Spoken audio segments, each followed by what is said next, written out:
for homeowners with a little bit of room but a lot of imagination. A tiny lived workspace in Brooklyn, a carefully planned condo in Santa Monica, and some sunshine in Seattle. That's next.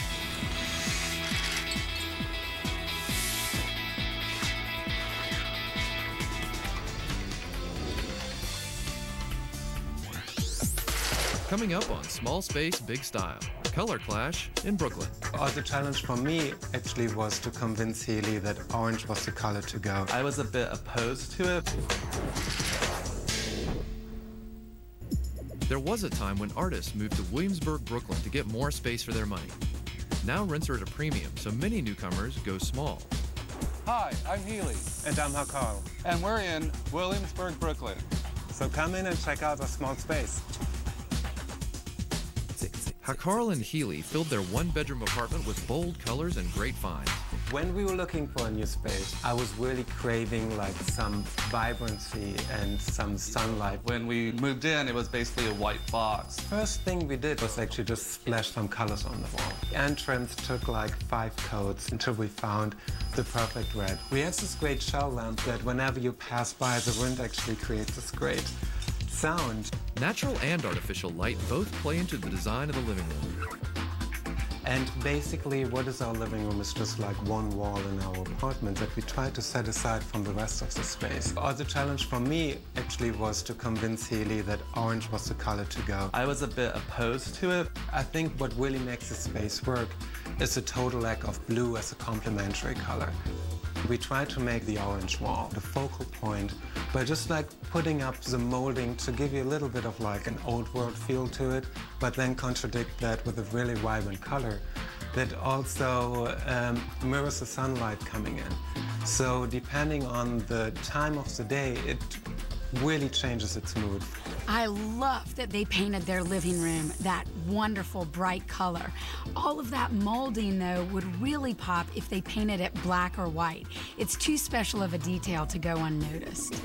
I rely on just like influences from the outside, even if it's by accident. Our found art that we purchased on a construction site, and it was just a leftover from an air conditioner supply. Still haven't quite figured out what these tapes are, but for us they were almost like the skyline of Manhattan.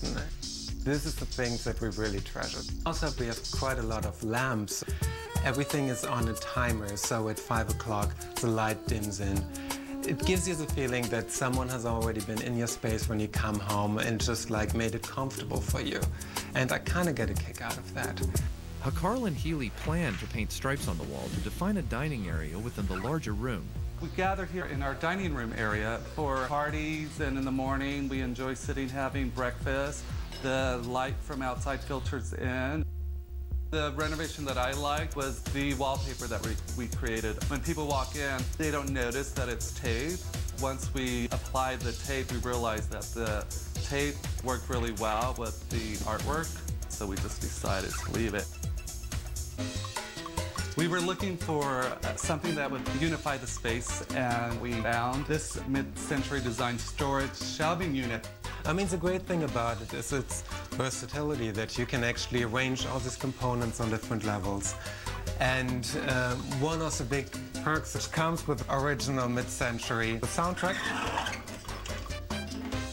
Hakarl didn't want the main living area to double as a workspace, so he put a minimal home office in the bedroom. We found these mirrors on the street, which were discarded from the shop installation. We arranged them in a zigzag, and it's very convenient because you have the closet that is at the same time a 360-degree mirror. Since I'm working from home most of the time, I can go back and forth between the two rooms, which allows me to relax, get my mind off things, and then come back. The overall concept for this room was pretty much to avoid color. So we tried to keep everything in black, white, and wood colors. One thing that really ties the whole room together is our headboard.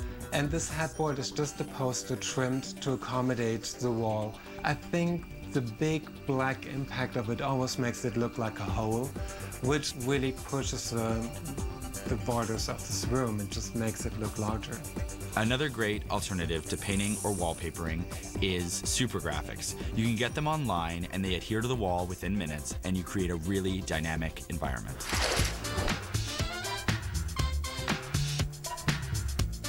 I'm actually more into plain colors and structure.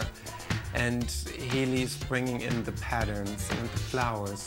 So I think we found a really good way in the middle to bring these two worlds together.